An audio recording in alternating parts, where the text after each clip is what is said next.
Right. Yeah. Yeah, this is good. This is I have no idea what they're talking about. Tech Talk with Joel and John, you know. Yep. There's Was, another podcast, just what we need, another tech podcast, right? Hey, everybody. Welcome to Season 4, Episode 13, Blimp Buddies. Our final show of the season, of Season 4.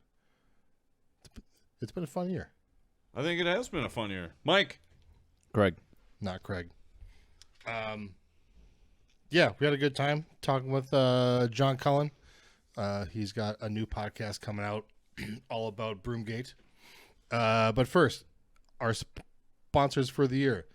Modus Financial, whether you need a single point of sale system, something more complicated, a website, and you need to take money from people off your website, and you need point of sale, visit moduscc.com. It's the, what does it say here? Whatever. It's good stuff. Dude, I was all ready to be like, one of two good ad reads. All right, two of two to finish out the season. Come on, Joel. And then you screwed that one up. Way to go. Yeah, Modus CC is your credit card processing and point of sale technology solution partner. Whether you need a single credit card, swiper, point of sale equipment, or an integrated POS system, Modus has what you need. Visit moduscc.com. Mason will get you set up. 7.5 out of 10. Yeah. Take it. You gonna do 4. 4? Wow. You do the end game one, or are we just we're gonna do the end game one too. 3. It's going down. 1.5. Going down. Yeah. Endgamecurling.com. They got a new travel broom. They have a non-slip silicone sleeve. Nailed it. Yeah. They have the most economical broom head replacement on the market. All you gotta do is change out the fabric, economical, and it's a little cheaper too than replacing the whole head. All you gotta do is swap out the fabric, keep the pad, keep the back plate. It works really well. I've got one. I like it. Standard fabrics, also world approved fabrics for competitive play. Visit endgamecurling.com for some really great brooms. Need Crow to come on with a black magic head. Oh, we'll get into that later. Yeah. We'll get into that. Yeah. So we get into all that with John Cullen. And he's got a new podcast coming out about Broomgate. You already said that. Season's winding down. What do we got? What do we got? Do we have any updates? Last couple of updates of the season. The Melon Rink out of Duluth won the 5U championship. I was up there live streaming it. It was a good time. Up there in Chaska, Minnesota. Up there in Chaska. Yeah? How'd it go? Pretty good. Matt Mellon, Joe Daly, Derek Farrell, and Jackson Purdy won. Way to go. They're from Duluth. Did you say that? They're from Duluth, yes. Got it. So some fun facts. Let's hear fun facts. I love fun facts. There were 23 qualifying events for the five and under. Okay. They had 587 entries for those spiels. Some of those were multiple teams, not 587 teams. I was just gonna ask, were those 587 like 587 587 entries. So of the 23 teams, or there of are 24 of teams, the 23 events, yep, there were 583 587 587 teams entry. that went No, 587 entries. Some of those teams entered multiple events. Yeah, they paid for multiple events. That's where I was going. Yeah, got it. Nice. Dynamite. Yeah, that's pretty good. Pretty good showing for all those entries. Like, it's certainly the biggest championship in the U.S. as far as the amount of teams go. It was more of the number of teams attempting to qualify for. Yeah, I would be interested if they could break it down to like unique. Well, there's a lot of teams that kind of mix and match, though. I get that. Yeah, but you know, still, if you could somebody have has those like, numbers. Yeah. I mean, even if you just went Skip's name, you would Sure. it would be pretty close if you could get unique entries. Of because we talked about Ben, who I met up here at the Frozen 5, who's from Nashville. Yeah. He went to like 5 events. Okay, so yeah, he came out and did some commentary. Did a pretty good job. Hey, good. Ben. Good. I still think there's got to be at least 200 unique teams minimum. Oh, yeah. For sure. Yeah, I would. Yeah. Yeah, probably. 200 is probably pretty close. I bet 200 is probably a pretty close number. That's great. With teams, that've been like 5 events, 4 events. Yeah. Well, then there's definitely teams that only do 1 too. So 100%. Yeah. Cool. So fantastic. That is a fun fact. That was a fun. That was a fun fact. Do you have any more fun facts? Nope. Damn it. You kind of had my hopes up. Like you had more fun facts for us instead of just 1. It was there were 2 fun facts. There were 23 events and there were 587 that's entries. kind of one. I don't know. They kind of go together. How many teams were at 500 nationals? So there were 24. There were 24. There were I don't think you 4 were listening. pools of 6. I heard 23 events, and then it was the host club gets entry. Got it. Cool. Okay. There were a lot of good uniforms. Uniforms are not required there, but most teams did. Yeah, I saw some. Have them. I saw some cool shirts. The Choynoski rink out of Stevens Point had some good shirts. Yeah, the gray and the blue with the trees. And like the trees. Mm-hmm. That was a good shirt. There were a couple other ones. I will say, come right out and say it. I was surprised that a San Francisco team made it to the final. Not what you would consider a hotbed of curling, but congratulations to them for they played well. This was I had heard this was not their first 5 under championship. They've been there before. Cool. So very good. Good for them. They played well. Excellent. Farbsy won silver at senior men's. Yep, Mike Farbolo, Richie, Bill Stapera, and Darren Leto. Turnip farmer. You guys know that story, don't you? About the turnip farmer? I think he's told that one time on the show. Yeah. I was killing airtime. Yes. At the club nationals, and just started making things. I was commentating, and I just started making things up, and I made up that Darren was a turnip farmer. I love that for Darren. And like after the game got over, he had all these text messages from his family and friends, and like, why does this guy think you're a turnip farmer? Like where? And so it's just stuck. So that's awesome. That's great. Is that because he was from North Dakota? He's from no, he's from like near Edmonton or something is where he grew up. But this was Club Nationals 2010. I remember that because I remember looking up what was the biggest export out of that province. It was turnips. Really? Yeah. There you go.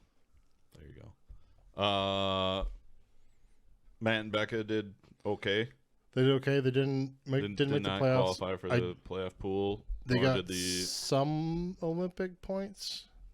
Yeah, some. I mean, it's not quite enough yet. Not as many as they were hoping for, but they, man, I don't know if I know these teams well enough, but it looked like those were not very evenly situated pools. I would agree. I did not watch a lot of the mixed doubles action, but looking at there were definitely some pools that were real heavy on the top and real heavy on the bottom, and then I don't know. I probably don't know enough about how the pools are. I maybe don't know enough about some of these teams, but we need to have Bo back on, and he can explain how they make pools. Yeah, I don't know. I'm not a big fan of a lot of the things the the world curling World does Curling's as far doing as right now, rankings pool play and ranking. tiebreakers Sure. and advancing teams. And I understand that it's a little bit of a tricky situation, but I don't think that it necessarily merits advancing the best teams Got it. all the time. Got it. But Yeah. that's a different topic for a different podcast. Fair. Would you rather do like a triple knockout or Maybe. Or just get away from multiple pool plays? Or I like part of the problem with there's just so many teams out there. there's a lot of teams, but I mean, then you only like when you're cutting them down to only 6, make the playoffs, and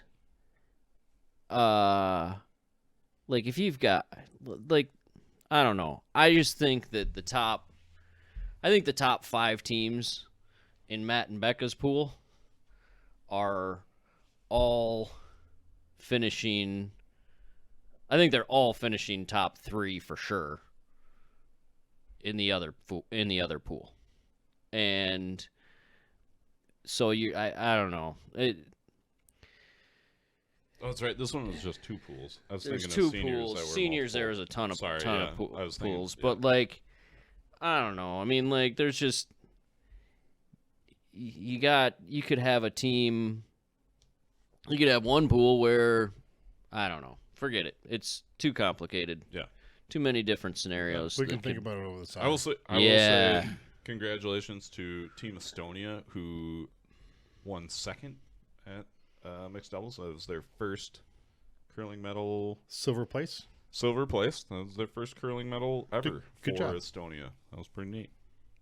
Doesn't Do you have happen any very fun often. facts about Estonia? Nope. Me neither. Sorry. I tried to think of something. No, quick. I got nothing. No, I got nothing. It's a Baltic state, isn't it? I am not a very worldly person. I'm pretty sure I couldn't even point out where Estonia is on a I map. think it's by like Latvia. Got it. Latvia, Estonia is one of the 3. What's the other one? Latvia, Estonia, and Lithuania? Lithuania.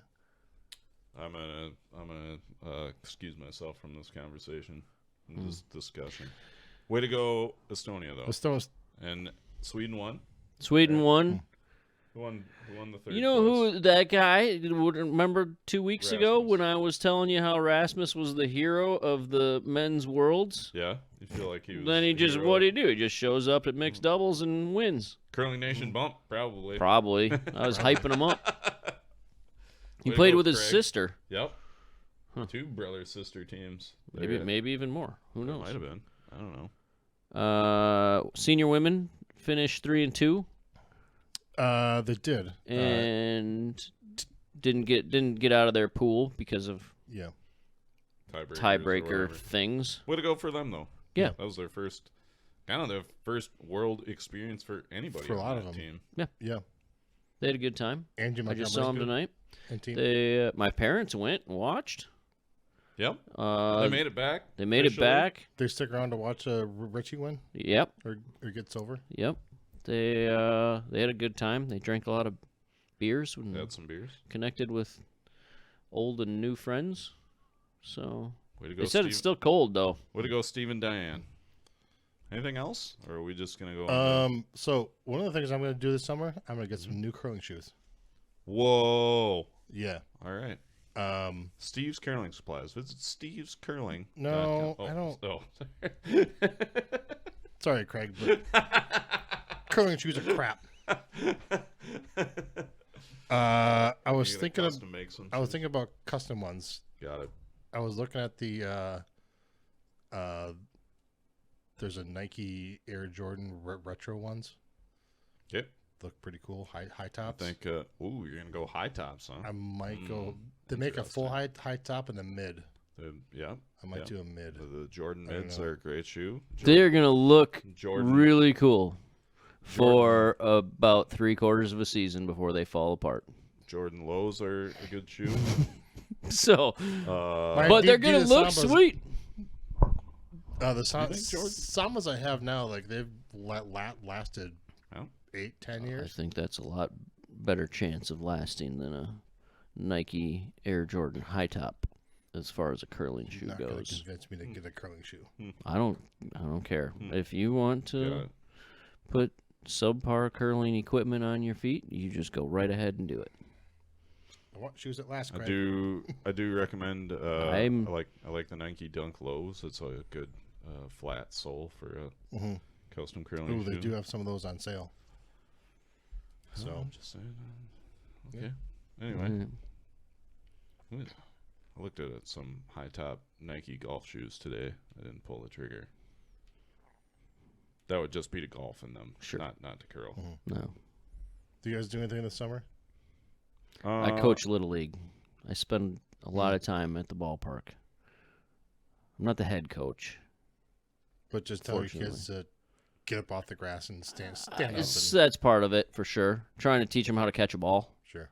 We've got some kids. We got a little bit of a rough team this year. I'm not gonna lie. We got a few kids that they're not great at catching or throwing or hitting or paying attention. Or they're probably the same kids that played on my hockey team. their feet are on their shoes are on the right feet though. Yeah, season. So Not gonna lie, Mike. That sounds like our softball team. Yeah, that does sound like our softball team. That's why I play golf league now. Golf league starts next week. I'm excited for that. So I play bocce. Yeah, bocce. There you go. Bocce's fun. Let's see. What else do I do in the summer? I'm gonna try and find a summer spiel. I'm not sure where yet. I think I know that Windy City is gonna. I believe their goal is to try to be back open after their flood. fire flood. Fire flood, whatever. After their catastrophe, we'll call.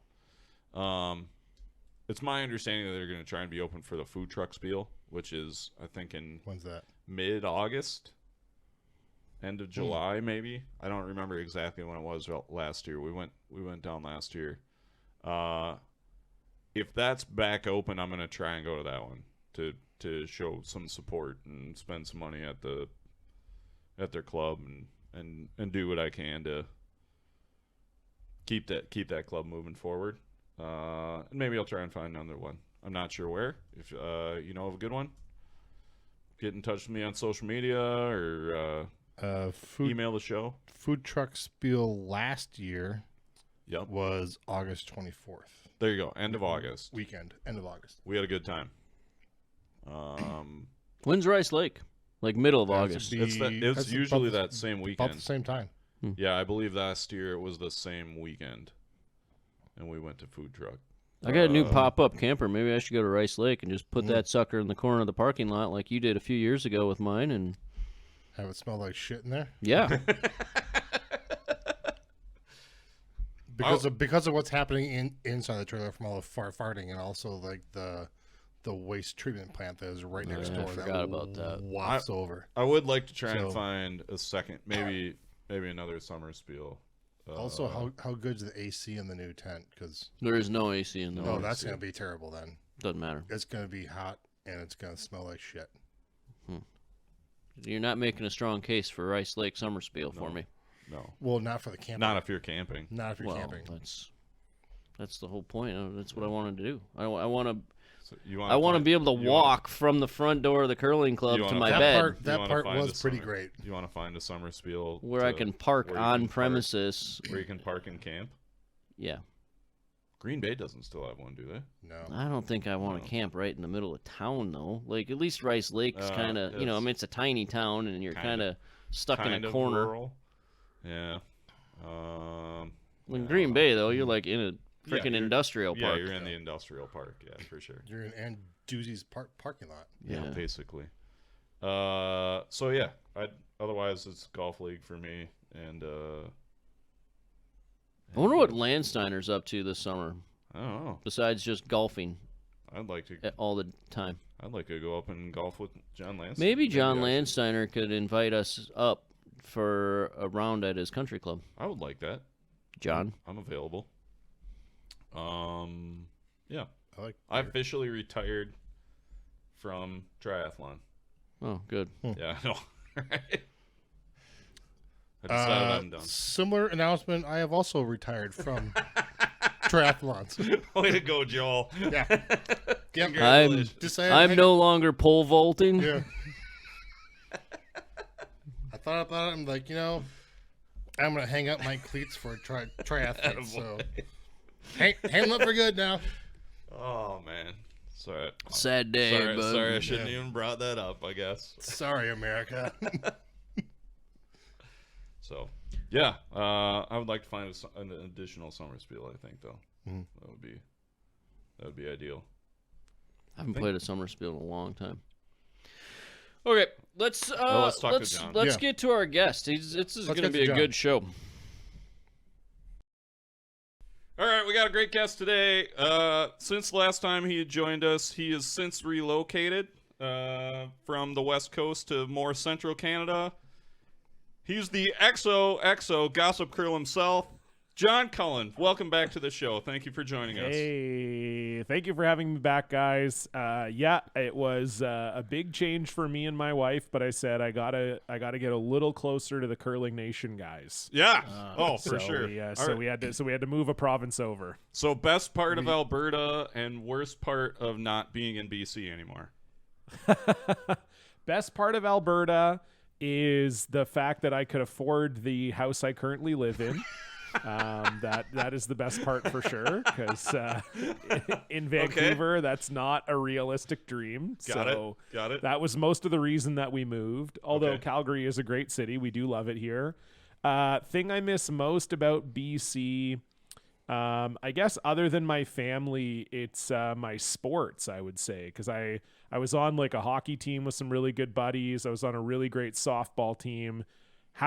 Didn't find a hockey team here this winter. Softball team looks like it might be a bit of a struggle. So that's the part that's really hurting me. I gotta find some rec sports to play. But other than that, it's all good. Good. Do they have the pickleball up there yet?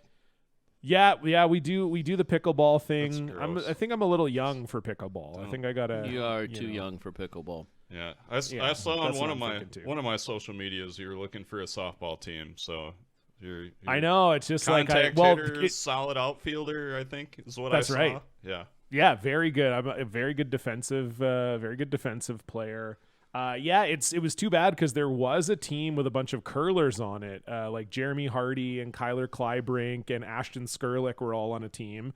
So I reached out to them, and then they were like, we all just kind of decided to quit this year. I was like, fuck, okay. Perfect. That would have been a good. Come on, let's get the thanks band a lot, back. guys. Come on, let's it's not too late. Yeah. Let's get a team together. So do you think that you were the catalyst for that team quitting? Like, and so they didn't have to just say no. They're like, oh, actually, you know what? We're all just retired. And because they're Canadian, they're too polite to say no. Yeah. So they decided, we're just gonna quit this year. That must be what it is. Yeah, the worst part, John's going to be out on a walk with his wife at the park and see them all playing softball. I'm like, you sons of bitches.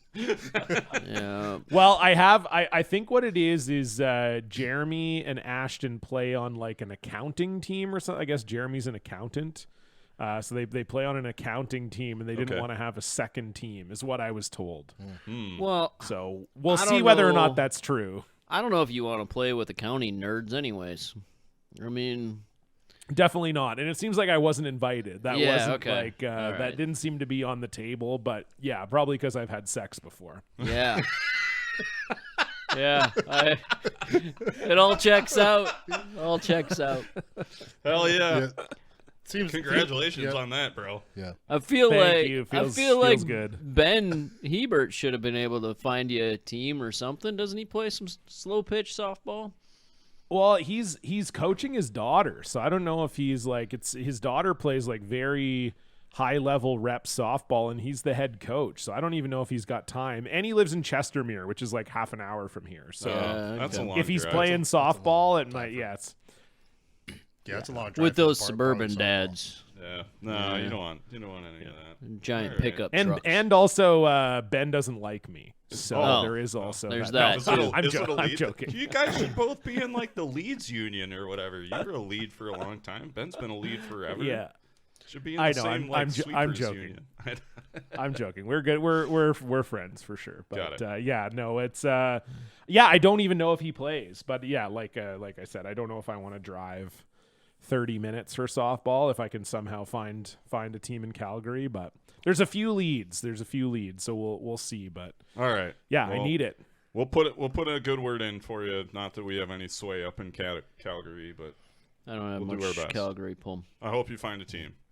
Are you? Thank you. I appreciate it. Do you have any notion of getting back into curling now that you've moved, or no? No. Forget that. I don't think so. Just- I played Super League this year. I got baited into playing Super League this year. Okay. Because I moved here and I'm pretty good friends with Nadine Scotland. So she had asked me to play, and I was really on the fence. And then she was like, "Well, it's going to be a 6-person team, so you don't have to play every week, and Cheryl Bernard will be on the team." Oh. So then I said, okay, those two factors combined will get me to play on this team. But then Cheryl, as you may know, is the director of the Canada Sports Hall of Fame. Yes. So she played 2 total games all season because she was away so much for her Hall of Fame duties. And because she missed so many games, I played basically every game. Yeah. So I got conned into Jokes on you. yeah, being a full-time curler, which I was not looking to do. But I've been joking around, with all these team changes going on. I've been putting in some texts, to Matt Dunstone, Tyler Tardy, just saying, "Look, boys, I can drop 20, no problem. You need me to get in there. I'm available. Do it. But, they've yet to bang my line, so I think I'm still retired. You get the all exclamation point LOL back. Is that what you're saying? Yes, exactly. No, I They're get too the busy I playing get softball? I get the we're quitting curling. Actually, Oh, okay. It's we're all not playing next year. No. Sorry. It's a weird time to quit, right in the middle of a quad, Yeah. but still, yeah. Yeah. Well, if I you guess could- I'm breaking that news on your podcast. But Okay, Matt got it. Dunstone is Matt- apparently quitting next Matt year. Dunstone So is retiring from curling. Out of politeness. If you could get Cheryl on our show, that would be great. We were supposed to have her a couple of years ago, and something came up, and we haven't been able to get her back I since. think this was I'd love just. to have. I think this was just before we had her scheduled for last year, and then her mom. Her her mom mom got sick had a fall, Had a thing and and- she had to attend to her mom, and which 100% I understand her not coming on the show, and we've tried to get her back and just haven't gotten nothing. So if you could put in a good word for us, I'll see what I can do. I'll right. put in a good word for that'd you. be great. That'd be great. So What do we want to talk about first with this guy?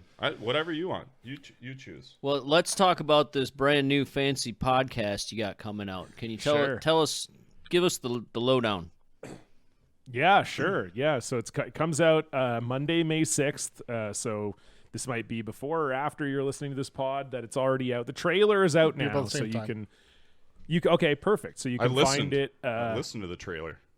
Oh, nice. was And great. what'd you think? It's a good. well cut trailer. Yeah, it was pretty good. I tried to the game I played was trying to identify all of the voices. Oh, I think I nailed okay. it. of the curlers that you were had little sound bites from. I think I got most. Yeah. What's the trailer? Okay. So where's the trailer on?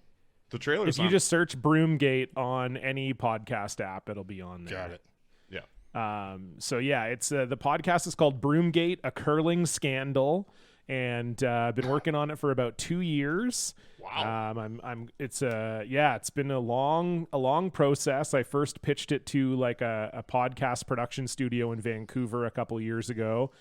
And it's been kind of a wild ride. It got picked up by Pacific Electric, which is the production company that is owned by Ed Helms, who you may know from The Office and The Daily Show. So they kind of think that this project may have some life beyond the podcast as a potential documentary and or scripted comedy series, but that's down the road. We're just working one step at a time. But yeah, so they kind of brought the project to NBC. and their kind of podcast arm, which is called USG Audio. And they said yes and took it on. And they don't distribute podcasts. So they said, who would be the perfect distributor for this? And CBC came on board pretty much right away. So so it's kind of a co-production by myself and Kelly and Kelly, which is the Vancouver studio, and then USG Audio and CBC. And it's a 6-episode narrative podcast that just kind of goes back and looks at both the year of Broomgate and kind of the year before and what's kind of happened in the wake of Broomgate. But for your listeners who may not know, it was sort of kind of the only scandal that really ever happened in curling. Hardline had come out with their new broom, the ice pad, and Mike McEwen and Reed Carruthers used it for a season and had 2 of the best curling seasons of all time. And then other curlers started to wonder what the hell was going on with the broom, and Brad Gushu kind of blew it up at the Slam in the beginning of 2015, introducing the one sweeper method, and shit kind of hit the fan from there. Curlers fought with each other, and it was a real mess. And Craig, were you playing at the time? Were you wrapped up in Broomgate at all? Oh yeah, it was a disaster. It was it was pretty fucked up. Excuse my language. No, there was the spiel, I think, where things came to a boiling point was the stew cells in Toronto. High Park, yeah. And I was at that spiel. There was a team meeting in the locker room. People were kind of couple people were kind of screaming at each other. It was fairly well behaved, so to speak, but there was definitely some people were running pretty hot, and there was some phone calls to people who were not there that were very hot, that were when they were out standing outside, because everybody who was there sort of came up with an idea of what they thought, and then there was some phone calls to some teams that weren't there about what they thought, and those were some heated phone calls. Yes. So we do discuss one of those phone calls on the podcast. One of the there's an entire episode of the show that's focused just on High Park, and all the stuff that happened there. And basically what happened there was Balance Plus came out with what was essentially sandpaper stapled to the end of the broom. They called it Black Magic, and that was kind of where things really reached a boiling point, because obviously everyone was upset that Balance Plus teams were using this Black Magic. They said, well, we don't like that you're using hardline ice pads, and shit hit the fan, to say the least. So it's been a kind of a crazy journey. We've traveled all across Canada, interviewed a bunch of people. It's the first time on the record about it for a lot of people, which I think is really interesting about the podcast. We talked to both the World Curling Federation and Curling Canada about it. We talked to Scott Taylor from Balance Plus, who has pretty much never talked about it. A lot of the top players from the time are on the show. We talked to the broom manufacturers. It's I think it's a great show. Lots of very talented people working on it, and I somehow managed to be involved also. You're emceeing the whole show. Yeah, nice. So I would like to ask. I'm the host of the show. Yeah, cool. I could probably ask questions for days on it, but I don't want any spoilers, because you're gonna, I'm sure you don't want to give out any spoilers out either. But I might want to reach out after it airs. Sure. And ask you some interpretations of conversations that you had with people, or my DMs are open, Craig. Anytime. Or I can give some input as far as anything that I heard or know or whatever. But no, it was a very, it was a fascinating time in the sport. Yeah, there's still elite, a very colorful email that Matt sent to our board when there was, because it even had trickled down to our club, you can't use hard lines, and Matt Matt and Schuster's team were sponsored by Hardline at the time, and he sent a very colorful email to the board at Madison Curling Club that I think still lives on somewhere. Somebody's still got it. Yeah, there's still copies of that email floating around. You can't just delete that we email. Like, let's just leave it there, because that conversation is not good for anybody. No. We definitely got some of that stuff. We got some emails sent to us from that time period of people, curlers communicating with each other, emails that were sent to broom manufacturers. And I think that's, we really, it's a limited series, so we really only focus on the top level of the game. But I think that was one of the interesting aspects of Broomgate too, was that in some aspects it did filter down to the club level. Mm-hmm. And, obviously Matt and John and those guys, it's a bit of a different story, but, definitely hearing from the hardline guys that, they were hearing from people who use their brooms where, their Wednesday night mixed league, people were calling them a cheater and stuff like that. And it's like, well, you don't really know what is going on. It's the classic, like, curling fans love to be a part of it, and they love to think they're a part of the pro game. And in a lot of ways they are, but in some very important ways they're not. And I think some of the drama at the club level was a little bit ridiculous, but sure. Definitely a contentious time for everybody. It was just, no question. It was interesting. Most club players are not good enough to no. even come close to doing that with a brand new one. You still have a couple of those Black Magics? I think so. Floating around somewhere? I think I still got a few blackheads around. Yeah. Were you a Balance Plus team, Craig? I was, and okay. we had a couple at that event, but we didn't know what we were doing with them. Right. But there was one funny moment where a team that we were playing against was a hardline team, and we were beating them with our normal brooms, and we were beating them pretty badly. As they were trying whatever they knew how to do, but this was still in the infancy of carving and whatnot, so people still weren't very good at it. There was very few teams that were good at the whole technique, the whole shebang. And this team was one that was trying to figure it out. And so we were beating them pretty badly, but they were like, some of these games that we'd play, like we'd basically have a conversation with the other team beforehand and say, are we just playing this with normal brooms? And like, yes, there'd basically be an agreement.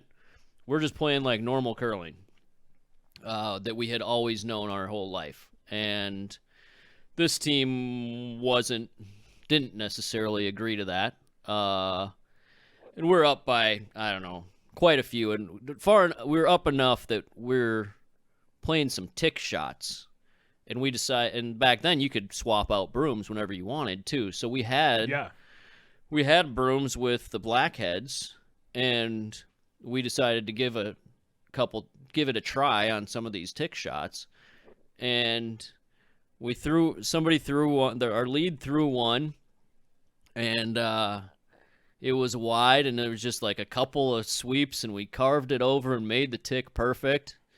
Like, all right, well, maybe this is easier than we thought or whatever. And so the very next shot, our lead throws it, and he pinches it. And so we start sweeping it. We're trying to figure out how to sweep it to keep it going straight. And he threw it narrow and probably about 6 feet heavier than the one before. And someone on our team starts sweeping it to hold it straight, but it was too much across the path, and we ended up freezing to the rock that we were trying to we slowed it down from like hack weight to a freeze on like a 1 guard or 1.5 guard. But like it was a perfect freeze to make a very easy double peel on the next shot, but that was enough to make us think, well, maybe we don't know what we're doing enough to be messing around with these in this game. So, yeah, there was definitely some stories we heard about rocks being slowed down, and yeah, Brad Guju talked about one like that. Similar thing, they were throwing like a hack waiter, and it ended up stopping like just over the hog line.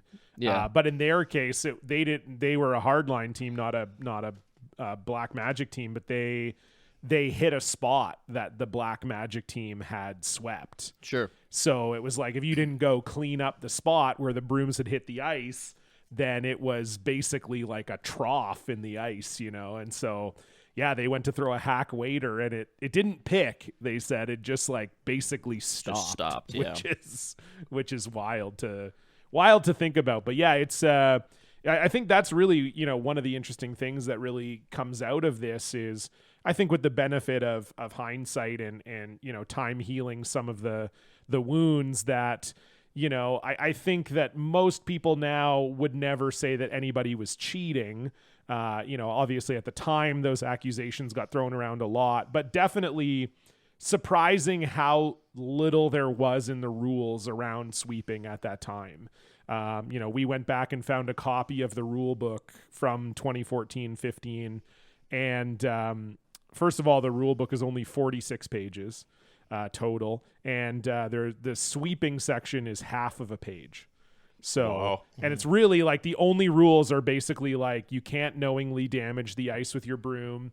It talks about burning a stone, and it talks about how you can't finish and you can't dump on the rock. You can't finish in front of the rock. And those are basically the only 3 rules that existed at that time.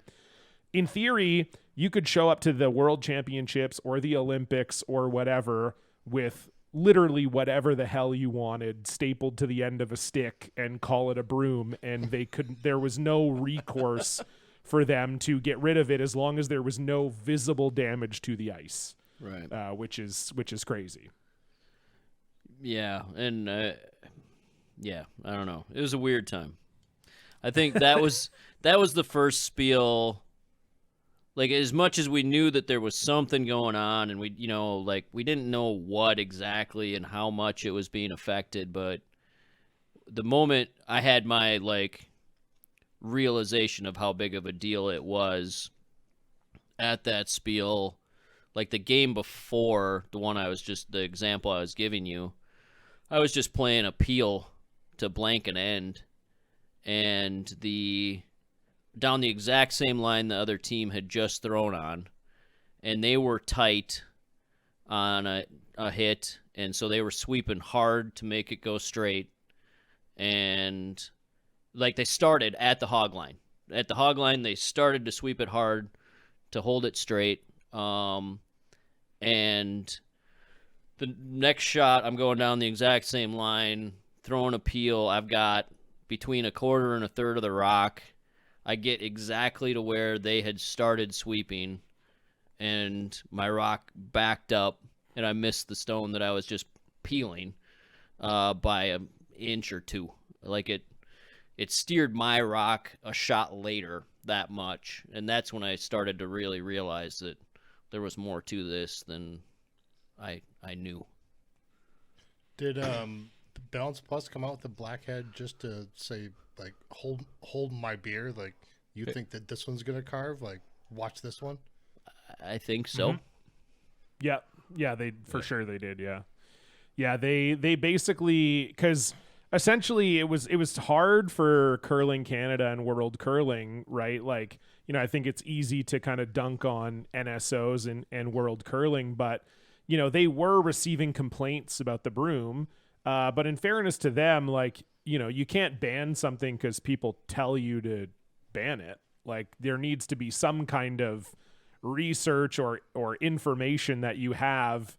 If you just banned something every time a curler called you and said you should ban it, well, then we wouldn't even have a sport. So, I think they were in a tough position where curlers were telling them it was a problem, and they were aware of it and aware that it might be a problem, but they couldn't really do anything until they studied it.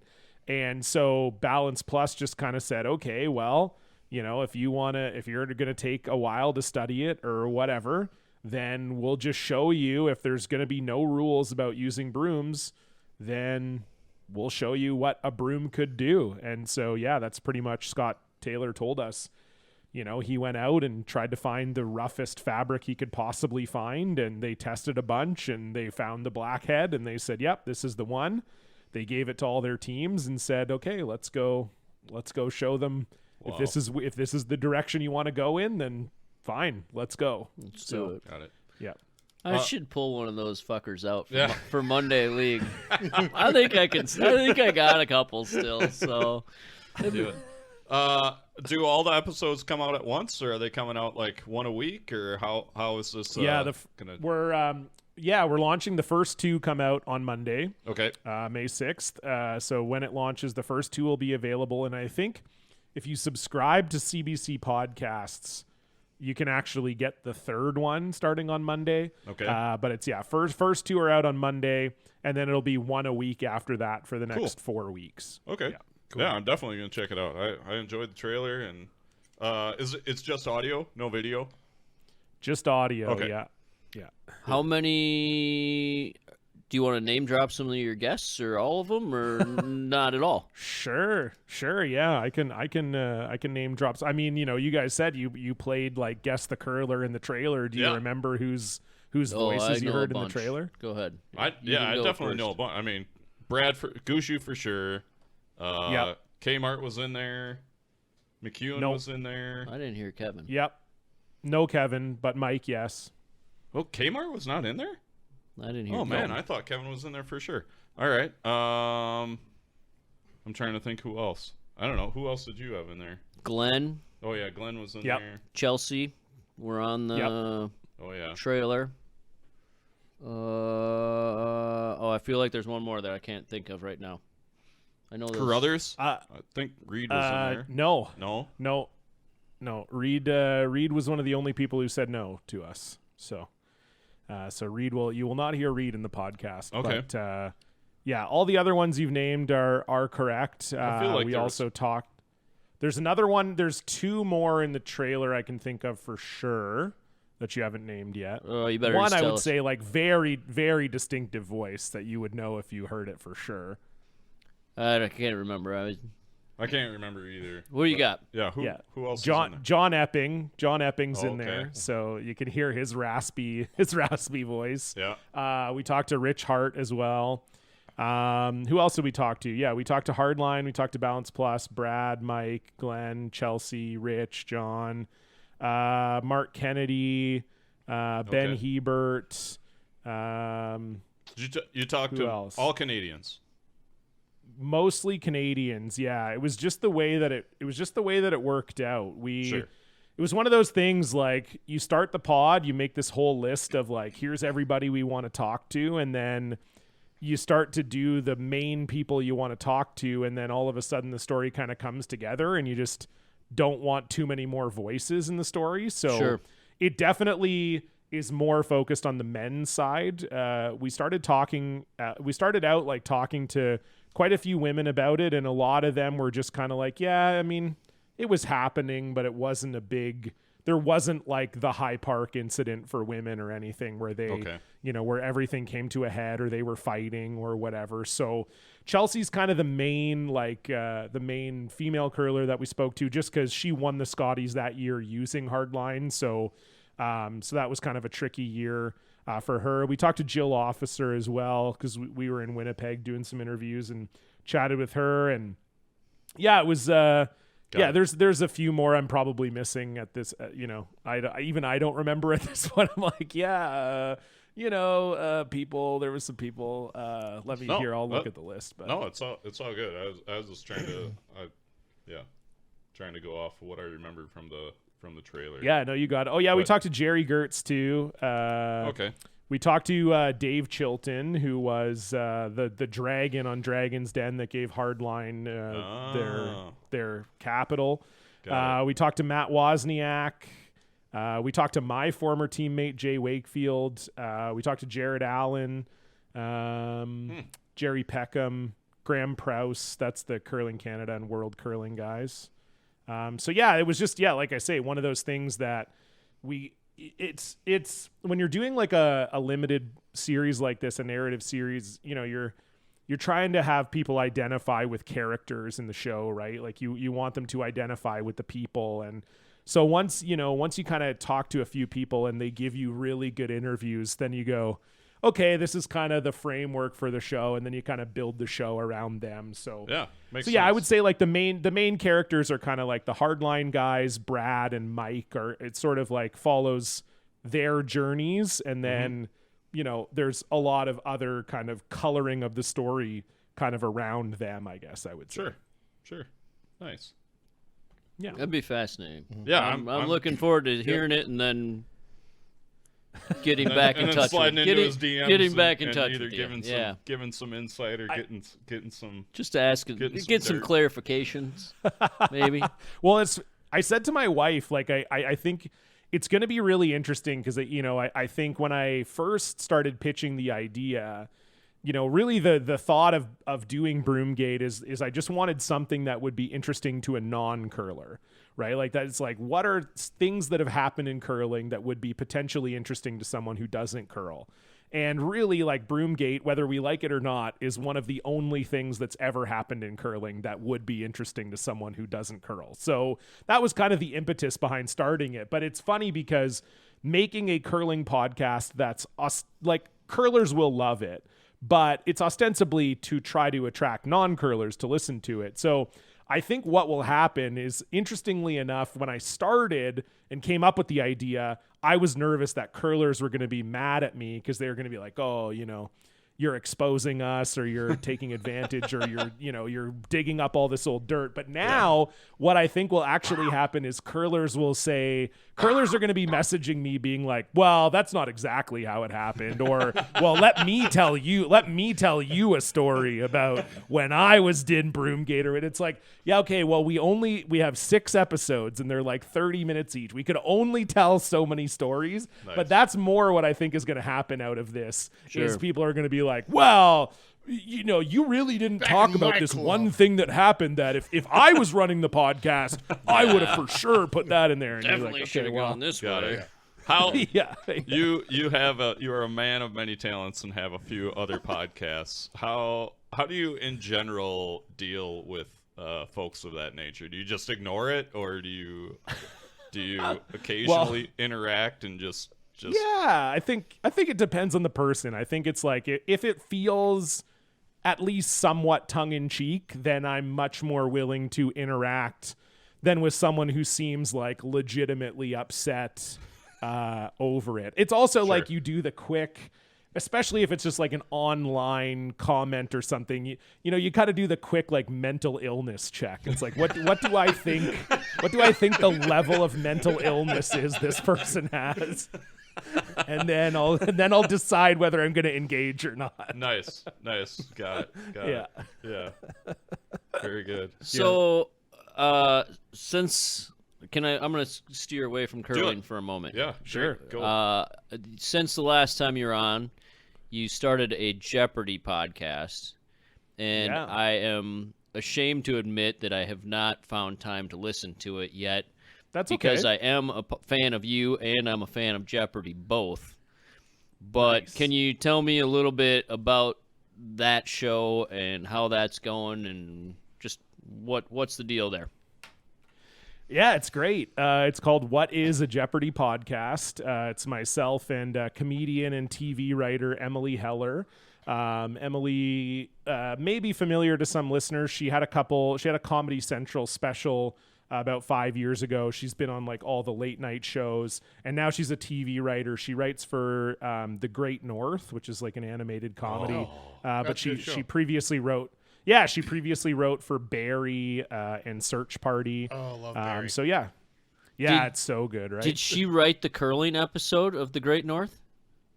No, she just got on staff this year. So okay.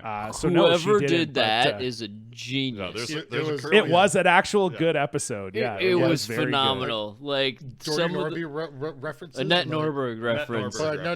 Yeah. Oh, there was a couple just fantastic references in there. I loved it. I've watched it a few times. I've got it saved on my on your Hulu or like my Hulu. Every now and then I just pull that sucker up. I'm like, here's 22 minutes of funny. Great episode, great show. Yeah, she just started writing for them this upcoming season. So like her episodes will be like next season's Okay. that are coming out. But yeah, it kind of just started. I was obviously aware of her and was a fan of hers, but we had never really spoken. And then I had a viral tweet about a Jeopardy contestant like 3 years ago. There was a particularly annoying Jeopardy contestant that I had a tweet about. And it went kind of like semi-viral. And Emily, I guess, saw it and then saw that we had a bunch of like mutual friends in common. So she started following me and then started DMing me immediately on Twitter because she had just recently gotten into Jeopardy, and I guess she just had like nobody to talk about Jeopardy with. So it just turned into this like DM where we would be like DMing back and forth about crazy shit that was happening on Jeopardy. And then she eventually came on Blocked Party, my like main comedy podcast, and we just talked about Jeopardy pretty much the whole time she was on Blocked Party.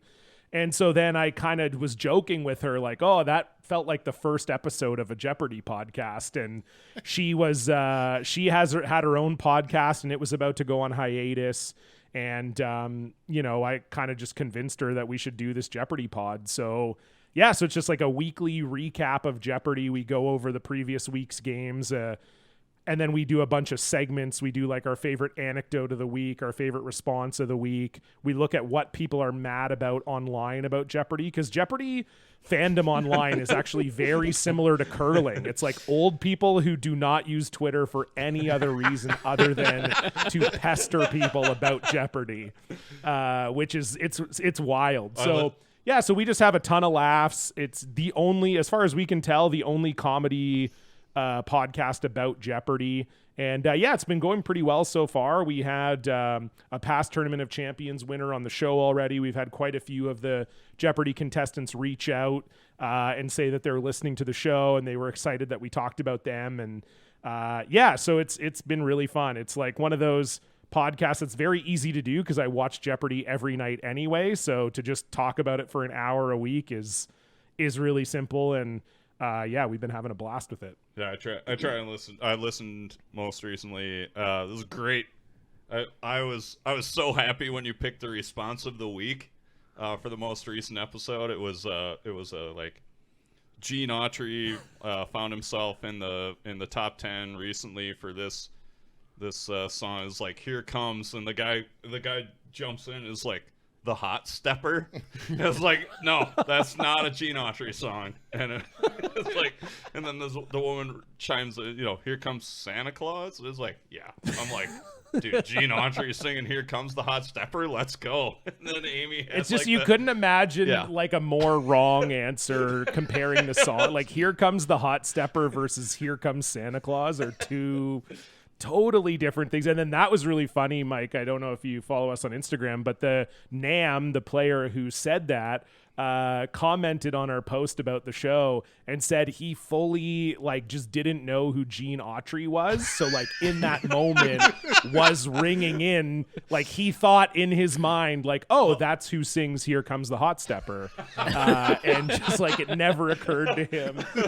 No, but I will have to start following you on Instagram. But that's great. I don't know the song "Here Comes the Hot Stepper." Yes, you do. Oh, you would if you do if you heard it. If you heard it, we'll put it on. Na na na na na na na na na na na. What the hell? Na na na na.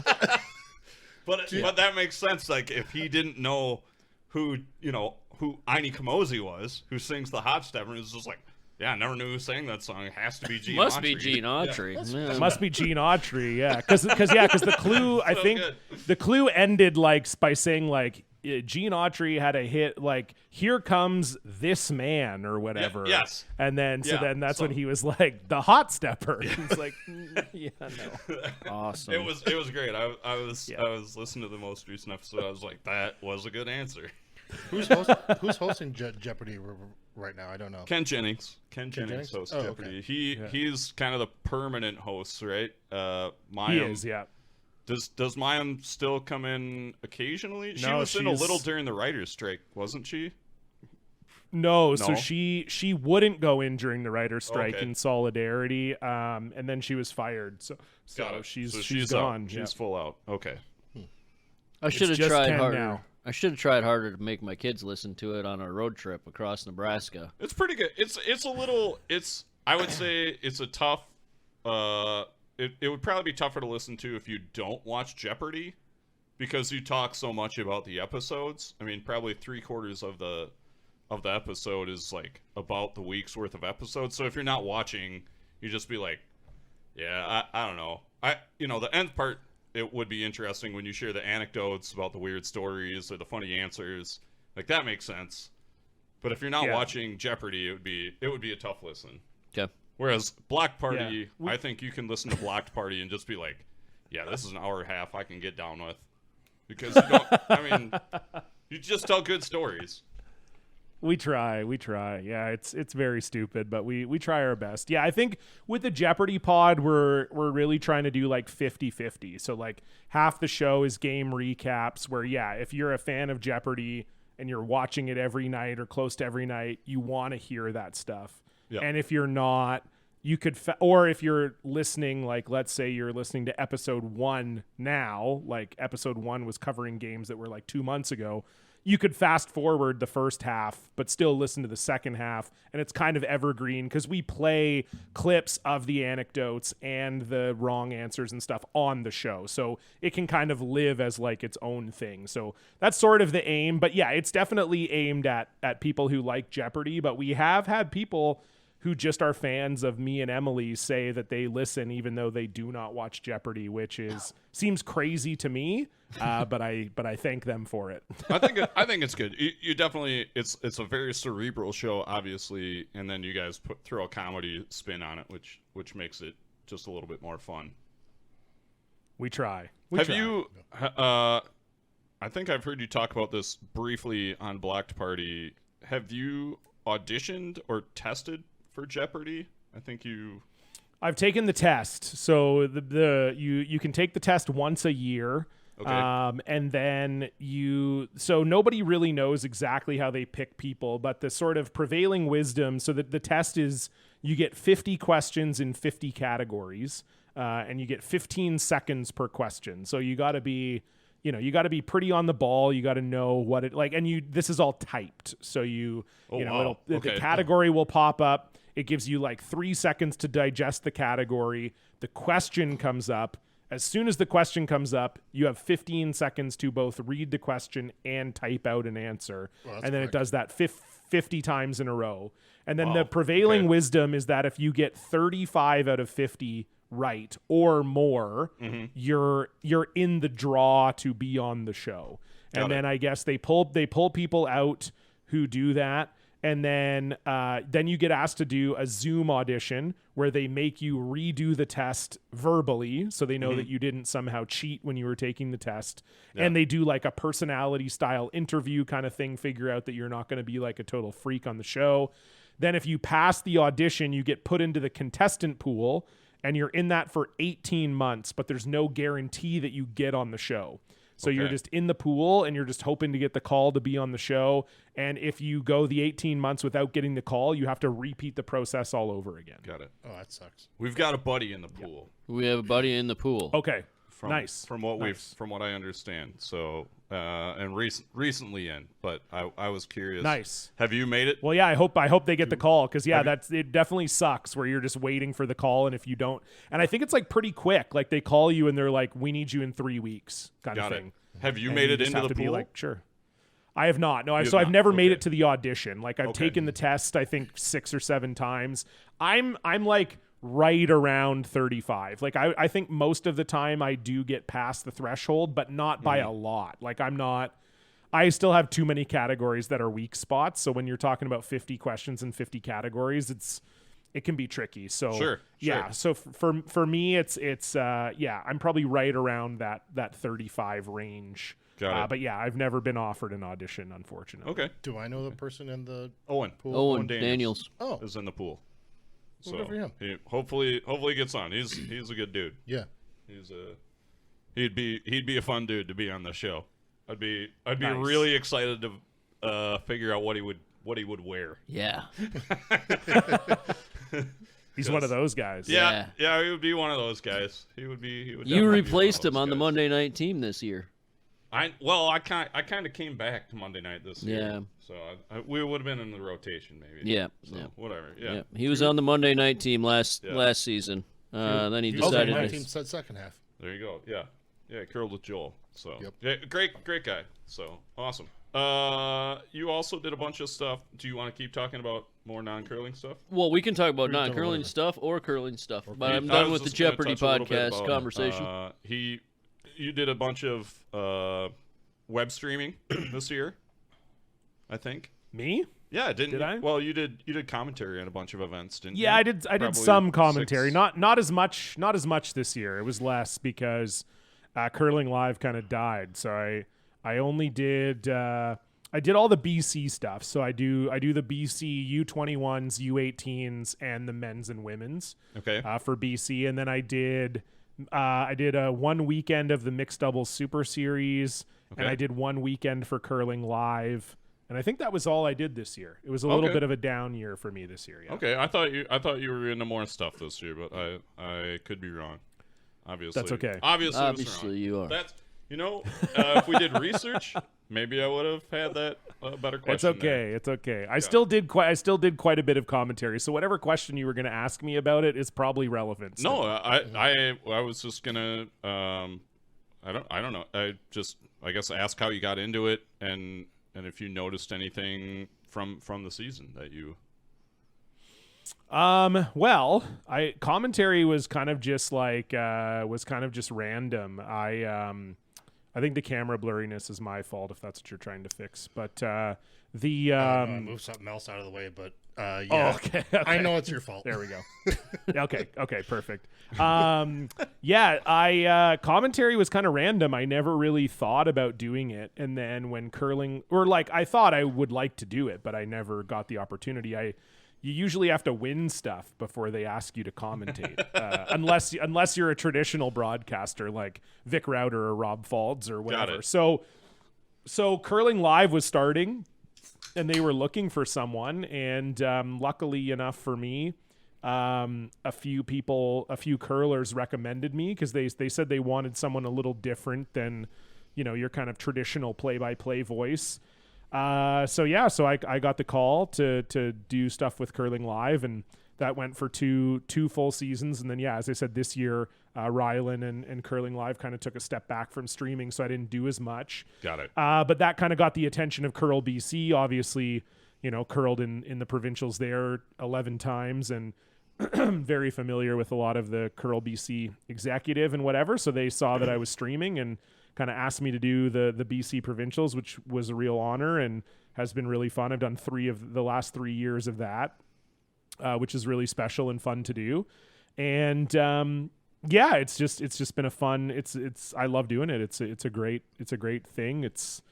I think curling does need, not necessarily me, but just needs a little bit of a different spin in the commentary booth. So I'm happy 100%. to maybe be a little bit different. Love that. And then I guess really this year, one of the more fun moments that happened was Melissa Saligo, my broadcast partner with Curl BC, and I were calling the BC U21 women's final, and Emily Bowles made one of the flukiest shots you'll ever see in your life. And then she turned to the camera, looked down the barrel of the camera and said, "I'm sorry," I guess to the audience watching at home. So then Melissa and I kind of had a field day with that. And then she hid behind one of the banners on the ice because she was so embarrassed. So I tweeted this out. And then Sportsnet found it, and it made the Sportsnet misplays of the month. So it was airing on Sportsnet for a month, and Hell yeah. It was really funny. I saw Emily at the I also commentate the Best of the West. I've been doing that for the last 3 years, the Matt Dunstones event there in Saskatoon. And Emily was there, and I hadn't seen her since the provincials. And I just saw her in the hotel, and she's like, "We made it on Sportsnet." And we had a good moment. So yeah, that was probably the highlight of this season, was that moment and that call and the kind of attention it got was very funny. Nice.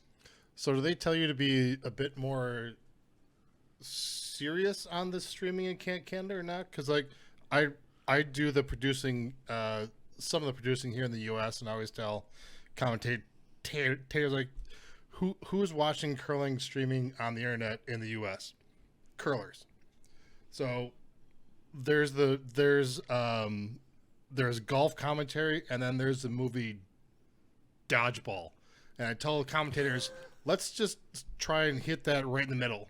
Like, don't go too NPR, don't go too insane, but have fun. Be a little bit ridiculous, but not too serious. Yeah, I I guess I've been lucky. Like, no one's really given me any direction. Like, I think, with Curling Live, they definitely, the only direction they gave me was to kind of like be myself and be a little bit stupid and just have some fun with it. Curling is kind of a magical sport where there's a lot of dead air. Like, there's a lot of time where absolutely fucking nothing is happening. And so it gives you lots of time as a comedian to fill in those spaces, be silly, be stupid.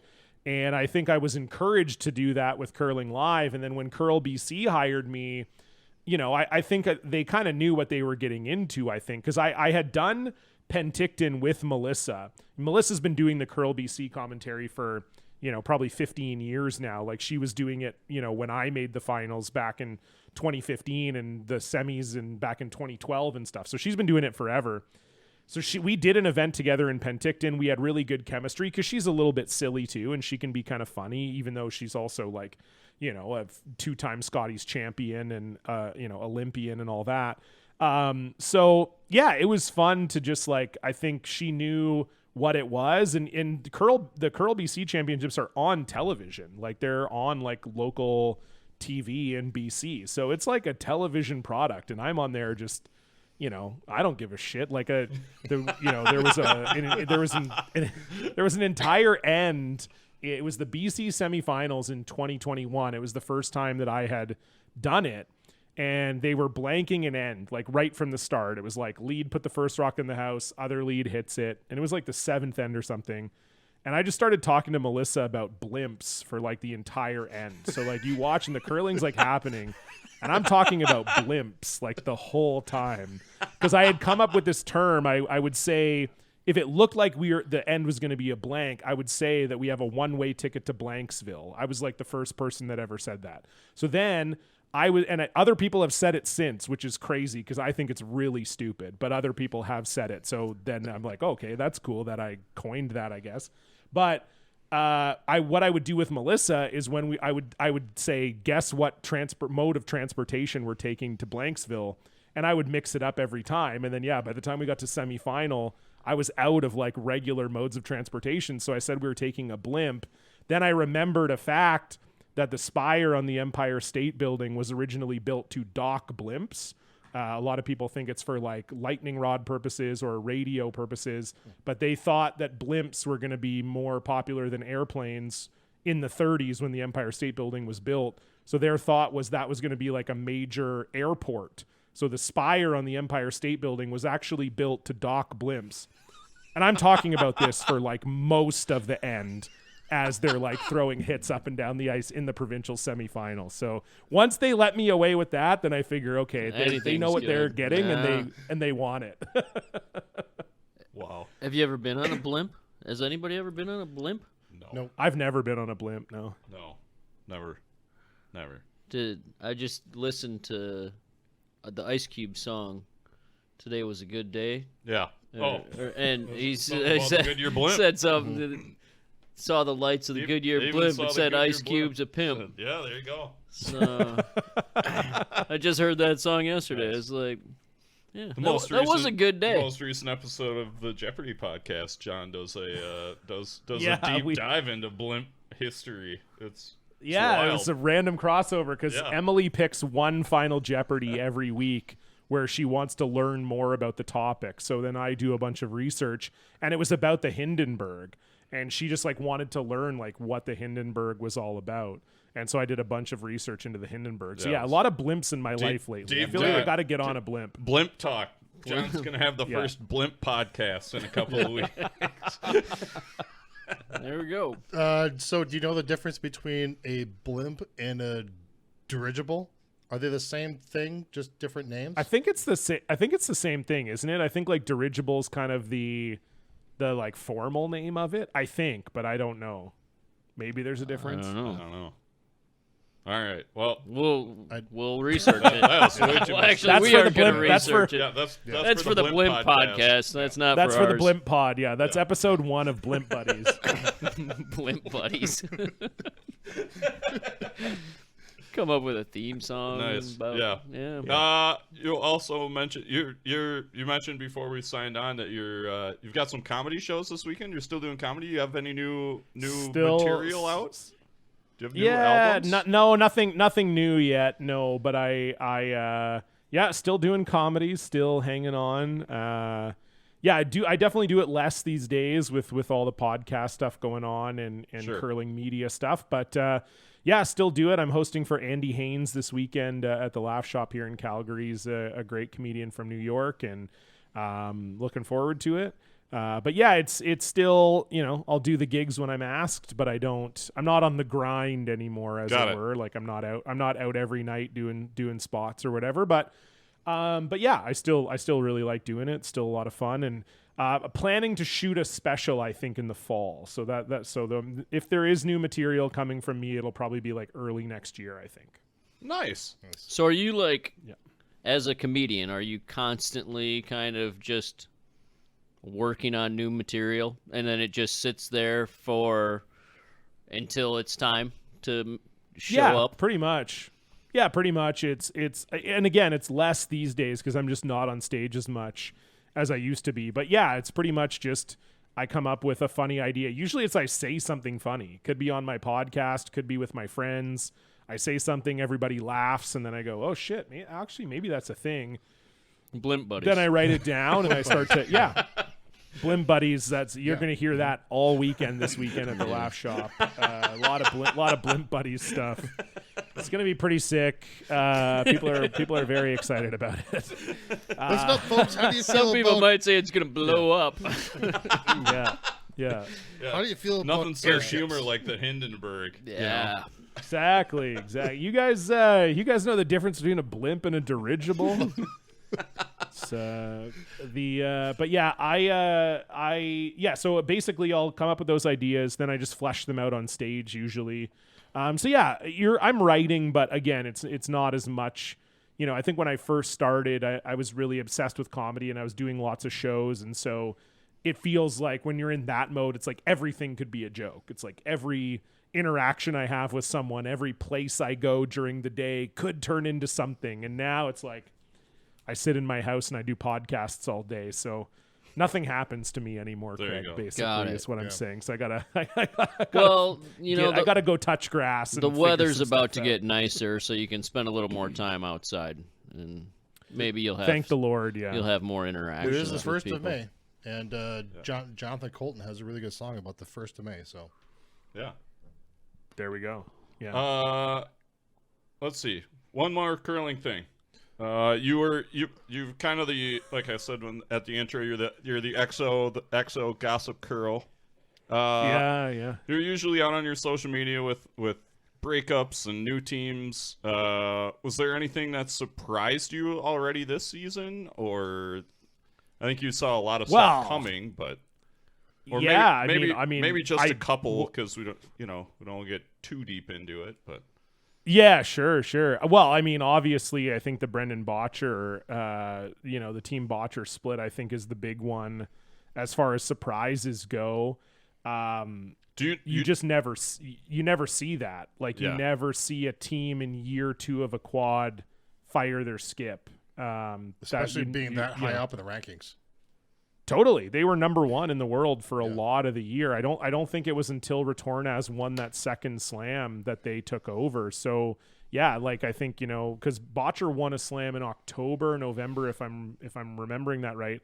And then they were number 1 in the world for 6 weeks or however long it ended up being. So yeah, definitely, Joel, like there's almost no precedent for it. So I think it was kind of crazy, especially because being XOXO Gossip Curl, people do just volunteer information to me, and weirdly, I don't know why, but they do.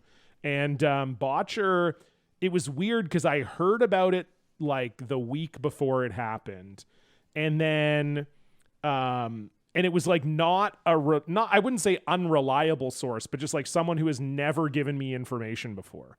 So I was like, that doesn't seem right to me. Like that just doesn't seem correct, you know? And I was like, that's really fucking weird. And it just didn't make sense to me. So I was like, yeah, maybe, I don't know. And I heard that it was maybe Brad Jacobs that was moving over. And I was like, you know, it's not like he had an amazing year with Reed. And I was just like, I don't know. It doesn't seem right to me. And then kind of, I ran it by a couple like top curlers. And even they were like, nah, I don't see that. I haven't heard anything. Like it was because it was going around. It was during the slam that I was hearing this. Sure. So ran it by a few top curlers, just kind of being like, hey, what are you hearing at the slam? And all of them were like, nothing. Like, I don't know, you know?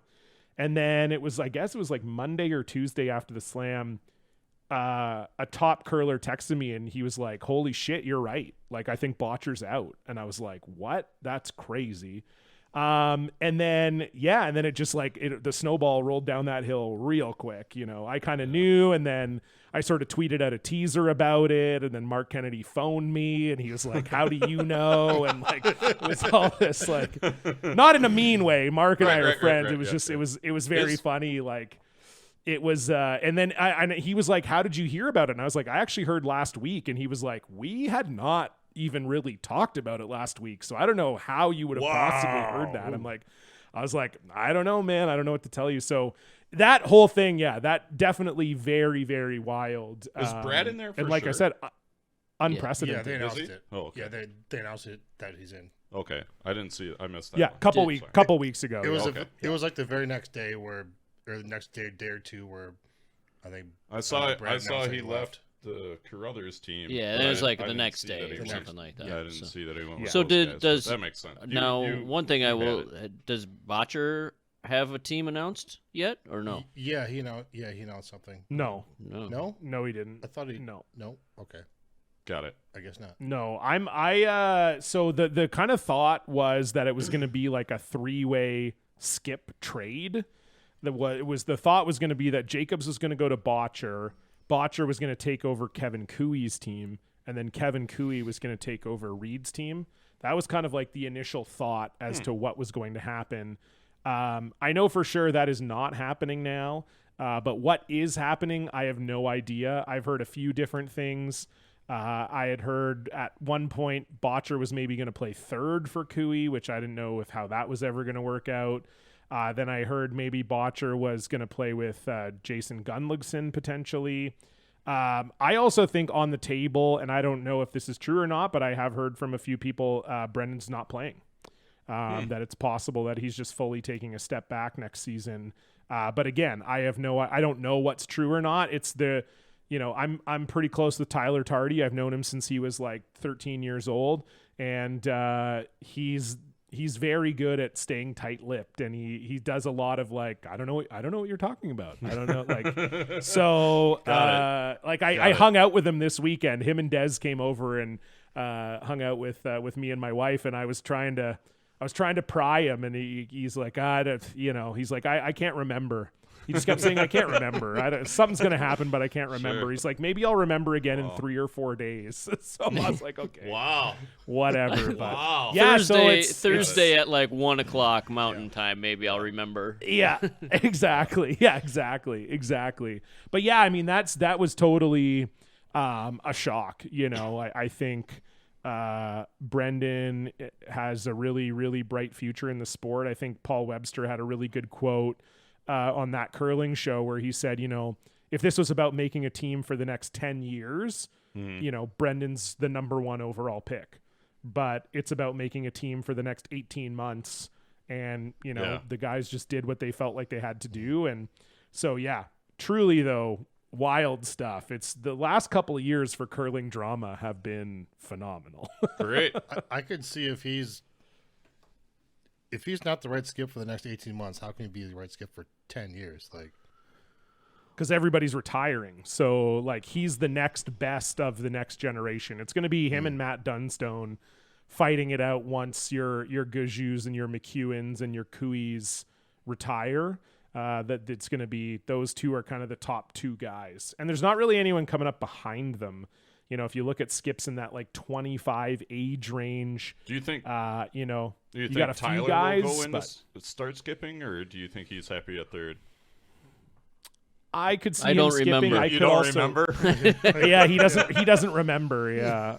I think it, my thought always was after this quad, Tyler and Brendan would team up. That was always my thought. Tyler moved to Alberta. He lives in Calgary now. That was always my thought, was Tyler plays this quad with Cooey retires, and then Mark and Ben are retiring. And then you've got a pretty made lineup there. Brett moves over. You got Brendan, Tyler, Brett, and whoever playing lead. Me. I'm gonna lose. I'm gonna lose 30, and I'm gonna get in there. Unretiring. Attaboy. I love it. It was only 20 pounds at the beginning of the show. Now I know it's now 30. it's 30. I've decided it's 30. Okay, Actually. I just wanted to keep you honest here. I didn't know where we were. Keep me honest. We're not about your physical appearance on the show, John. We appreciate you just the way you are. No, it's just Thank you. There's a weight limit for blimps, so when you travel around the spiels, you gotta make weight for the blimp. Okay, fair. Yeah. Got it. I'm going straight for a Blimp sponsorship with the boys. We're going right for the Blimp sponsorship. That's John great. C's a pimp. What about the maybe? Do you have a Jennifer Jones story? I mean, obviously was one of the best and retired, which is kind of a big deal this year. And Glenn. And Glenn. Yeah, I guess and Glenn. And Glenn, yeah, both. It's crazy. Jen, I don't really have a great story because I never played in the slams, and Jen never came out west very often. Like I have weird, like most of the top men's teams, I've either played against them or I've been in spiels with them or whatever. Like I know most of the top men's teams, but there's a few women's teams where it's just like a real blind spot for me. Jennifer's like that. Rachel's like that. Carrie Anerson, I've like basically never spoke to just because we never played in the same tournaments, and I've never had them on a pod or anything like that where I've got to talk to them. But got it. So Jennifer, I don't have a great story for you for Jennifer. Glenn, though, I will say this is just me being personal, but I didn't know Glenn super well either. Ontario guy, traveled out west maybe once a year. I never went to Ontario, but he was like one of the few people where there was like no resistance to talking about Broomgate at all. It was like a lot of the curlers that were on the show, we had to convince to be on the show because they didn't want to necessarily dredge up old feelings or whatever. And Glenn was like, one of the first right away was like, I think it's amazing you're doing this. I think it's a story that needs to be told from all sides and put on the record. I think it's great for the sport. The sport needs more of this. We went out to his house in Tiny Township, Ontario, to interview him, met his wife, met his dog on his birthday. He did the interview with us on his birthday. He curls at the Penetang Curling Club, which is right beside Tiny, where he officially lives in Tiny, which is, and it is. I didn't even know that was a thing. I thought you were talking about like the size of the place where he lived. That's all. No, it's literally called Tiny, Ontario. Yeah. It's very Canadian. So it was just like really, really nice. Like he just, had us out to his house, met his wife, met his dog. We chatted for like 3 hours. I was with my co-producer at the time. She had to leave for like a work commitment. And so we just ended up like sitting at his kitchen table after the pod was over, just chopping it up for a couple hours. And just such a gracious guy. And it was really cool to just, not have any resistance. Other people, it took me a lot to convince them to be on the show. And Glenn was just like right away, hell yeah, love it. Love you. Never met you, but you seem great. Come to my house. Let's do this. Nice. So that'll always stick with me with Glenn for sure. Obviously, there's so much on ice stuff you could talk about too, but that was one example where people tell you that Glenn Howard's like one of the nicest guys, and then that was my sort of first experience with him, and it just absolutely lived up to that. So awesome. Yeah, same here. I was fortunate enough to play third for Glenn at the Lupus Spiel several years ago. Oh, nice. And just had an absolute blast. and we did get him to drink Malort. So we. Gross. Then you're the dick. Yeah. Actually, it was. And you're the worst one. It was actually Tyler, but Well, of course he it was was in my Tyler. room. But yeah, Still. Still. Any other interesting team news that you want to comment about? Like stuff that's already public? I don't know what's interesting to you. What's interesting to you guys?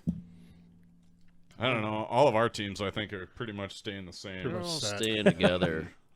Which is lame. Well, it's not lame, but it's not surprising because we have a much smaller talent pool than Canada does. Well, as far as I our mean, elite curlers. talk to me about the Ghost Man, because it seems like he's going to be the guy coming up here pretty quick. I've been impressed with watching them play. That's Daniel Casper. Danny by the way. Casper. Casper. Yeah. I'm trying to get the You're Ghost trying to get Man the Ghost Man trending nickname? as a nickname. Yeah. I'm Yeah, in. it has not stuck. I have called I'm him the in. Ghost Man in my newsletters, on Twitter. It is not sticking, but to me, he is the Ghost Man. So I like it. I'll try and run Casper with the that Friendly down here a Ghost. little bit for you. So Thank you. I like need it. I need American support. I'm in. Yeah, I like Danny a lot. We had Danny on earlier this season. he's a think Packers fan. What? He's a Packers He's fan. Packers. Yeah, he's a Yep. Packers So fan. we like Packers him fan. automatically which is by great. default. I mean, I'm impressed. I think he's got a good head on his shoulders. Like, he's willing to, take some criticism, but he'll give it, maybe not criticism, but like, good-natured ribbing, but he's going to give it back. Yeah, I think he came out and commented on the games for when I was live streaming 5 unders nice. out there. Nice. Did a really good job.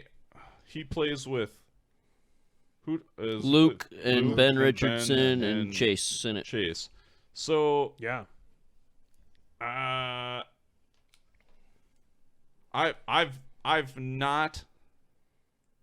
I'm not a huge Luke Violet fan. I think he's a good curler, but he gets in his own way sometimes, I think. And I mean, if it's ride or die with those guys, then Hot take McDermott here. yeah, I don't know. Wow. I don't know why Wow. I'm saying that, but so I think I don't know. I think Danny. I don't Why am know I if- saying this? I don't. Why do well, I what- keep saying it? Why do what I I'm keep saying- talking? What I'm saying is, I'm not sure that Can we cut this? that his current team is going to get him to the top of the mountain, but I don't know who those players are that make up that team that gets him to be the best out of the U.S. Right. Yeah, what was that? And Yeah, I'm not sure- Luke is Sorry. Luke is the only one I know. He's because he's from Washington State, so I've actually Yeah. known him since he was a kid. Because I used to play against his dad, Tom, all the time. Sure. Because Tom would come up and play in some BC events, and so yeah, I've probably started playing Luke, kind of similar to Tyler Tardy. Like started playing him when he was like 12 or 13 years old. Just kicked the shit out of him. Yeah, For good. sure. Oh yeah, like Tyler, I always say like that's part of the reason I'm still retired. My lifetime record against Tyler is 8-1. Nice. So I'm just like, and a lot of those were when he was like, 13, 14, 15 Yeah, years that's old. like So I'm that's just like Craig is 1-0 against Nicodine and one. No, I'm not. I'm currently on a 1-game winning streak Oh, against winning streak. Nicodine. You're 1-0 against okay, Bruce. Okay. Yeah. I'm 1-0 1-0 against against Bruce. I'm 2-0 against Tyler Tardy. I'm There you 1-0 go. against. I'm 1-0 against Edine. All right. There you go. Whoa, nice. Yeah, I know, right? At That the Bumpy rocks. Cup. At the Bumpy Cup, playing stick curling. Nice. A few months after he got knee surgery done, but Okay. it still counts. Don't, Still yeah, counts. don't. That counts. Oh, 100% that counts. Don't The muddle. good part about Nick is he'll back you up that it counts. Yeah, Like Nick's a great guy. If someone asks him, "Oh, I heard Joel Dietz beat you Yeah. and he's 1-0 against you," he would first of all say who, but then once he's reminded of who you are, Stick then curling. he'll Bumpy he'll Cup. say, Oh, "Oh, yeah. yes, he did. He is 1-0 against me." Yeah. So this was the game. This was Bumpy Cup 2018 in June, and I thought about making a comment about him losing to another American, but I didn't. I didn't really know. I still don't really know him, so I don't know how well he would take that. I'm guessing not. I think it was good to take the high road there. Yeah, that was probably a good that's choice. probably a good idea. Mike probably should have done that 5 minutes ago. Yeah, but, whatever. Anyway, I like Danny. I mean, I think they got a good team. They kind of came out of nowhere, or not really out of nowhere. Like in Denver Nationals, Danny did well, but I just think they came in. They had no expectations on themselves. Played loose. Played well. Got to the final, and then in New Jersey they didn't play as well. Yeah. So I think they got that comes with growing up, right? Yeah. It'll be interesting to see what John does after this quad, because I think Chris has all but come out and said he's not. He said it on the show. He's done. He's done. He's retiring from competitive curling. Yeah. I don't know what Matt's going to do. You got to think John and Matt are done too, right? Gotta be. Landsteiner, I think, is done. I don't know about. I mean Schuster. I mean John Schuster. But yeah, sure, Landsteiner too. I'm not convinced Schuster's done. I'm not convinced Schuster's done either. I think I'm not convinced he's done. I'm not sure. I mean, he'll pull a Nicodine and reload with young kids. I mean, he's still a good does skip. he take over the Casper boys? I don't know. That's what I'm saying. For a few years. Yeah. I know Plies is done.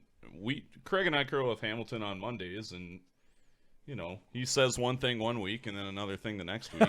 So sure. I don't know where he is. He says one thing. And I'm pretty sure Matt 10 minutes after we're off the ice, and he says something different 20 minutes after we're off the ice. That's also true. So. Yeah, for sure. Matt doesn't know. I think Matt's Landsteiner's done.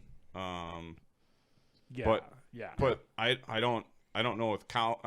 I'm not sure about Colin. But I'm not sure about Schuster, and so I don't know where does that'll leave a big shuffle up after this quad, I guess, depending upon what Schuster does is the biggest thing. I think it's also like Corey's got to win, right? Like if Corey doesn't win one of these in the next couple of years, then they're probably not keeping that team together either, right? No, like if Corey makes it out of 2026 and he hasn't won the US and doesn't win the trials, then that team's blowing up. The team too, isn't probably, the right? same for sure. Yeah, it might be a couple of them or something, but there's no way that they're all gonna stick together. Another quad. I don't know anything about the women's team, but I think our best women's team, I could see they could all retire and then in another year and a half, and then it's probably Delaney Strauss's team. Yep. Which if they had a which who they had a knows nice if year they'll this stick year. together. I mean, they're young women, and we always have the challenge of like having careers and curling and all that stuff. So sure, there's not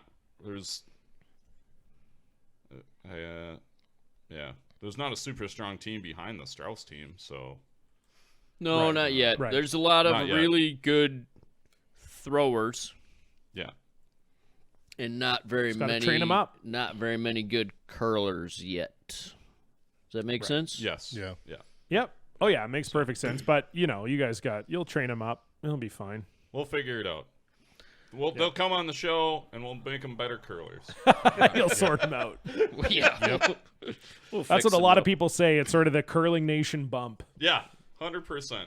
You're gonna get. Well, it did work. It has worked in times. Eve Muirhead came on, and then she won a gold medal.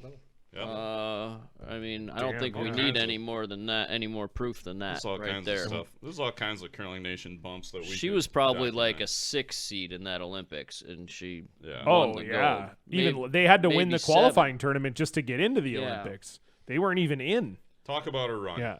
So talk about a bump. Yeah. Well, that women's tournament was nuts. Like you really look back was. at like I don't know I don't know if it was the ice or what, but like you look back at some of the score lines, like some of the games in that tournament were bananas. Like you'd wake up and because the early game was at like 3 a.m. BC time or whatever. So you wake up in the morning, you check the results. It's like 11-9, 8-2. 14-12. Like you're like, what just happened in this draw? What's going on? Yeah, for sure. Let's talk about women's curling. What was your thoughts on like the Scotties? and the women's worlds this year. Got a quick hot take on those? I don't think a hot take other than I think I'm willing to say Rachel Homan best season of all time. Yeah. I think it was the best season of all time. I think that maybe Go ahead. Wow. No, I just, in a non-Olympic year, sometimes that can be hard to quantify because you'd love to say, an OGM on top of that. But winning percentage of 92% is unheard of. That's bonkers. Unheard of. The top teams, to me, the threshold for a truly elite curling team is a winning percentage of 80. If you're above 80, you're that's elite. Guju every year is 78 to 82.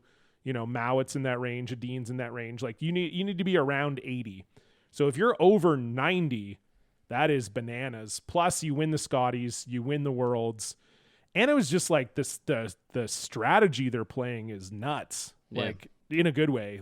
They're just basically well, yeah, it's fine. We'll just do this, and then Rachel will make a 10-foot run back on her last one, and we'll stick get free. and then they do it, and it's it was nuts. I was at the Scotties, it was here in Calgary. I was at the final, and I was there most of the week, and they just had a different. And I was lucky enough; I had a media pass and stuff, so I was back, in the locker room area and stuff, and you could just see them walking around that week, and I'm sure Craig, it from being around national championships.